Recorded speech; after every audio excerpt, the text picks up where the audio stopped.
The Solomon Islands government today have released a press release, and they've come out to defend the country's approach, saying it is in line with its national security strategy and country's foreign policy of friends to all and enemies to none. The government have also come out to say it's their responsibility to protect the people of this country from fear and to live in dignity. But they must also broaden the partnerships with other countries such as China, so as to improve the quality of lives of the people in Solomon Islands, and as well as addressing the soft and hard security threats facing our country. And what do we know about what's in the agreement? What we do know about the leaked security agreement seems to provide sort of a framework for Chinese troops and military assets to be deployed to Solomon Islands. And that itself has brought in criticism from the Solomon Islands opposition, with the leader Matthew Wale critical of this proposed deal and claiming today that the government has no interest to share its thinking with the opposition side as it continues to deal with China, and also saying today that the document is fairly general and vague. Well, Chinese police officers were recently deployed to Solomon Islands to help train local authorities following last year's deadly anti-government riots. Do they still have a presence there?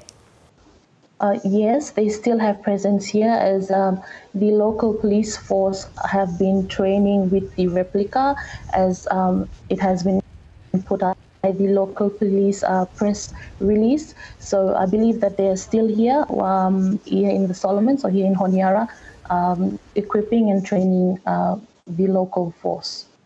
And what's been the reaction among locals in Solomon Islands? What do they make of this agreement?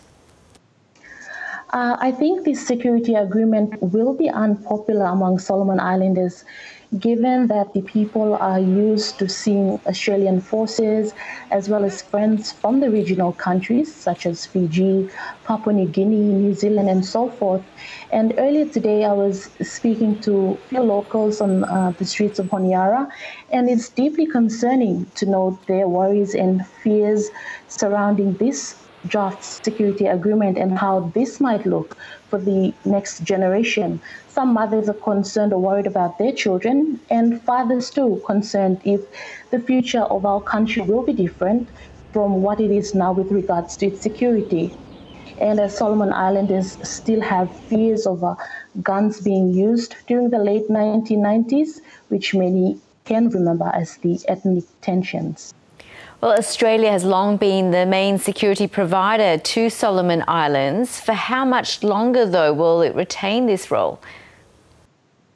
I believe from the press release that's been given today, the Solomon Islands government have acknowledged the help that Australia continues to render to Solomon Islands.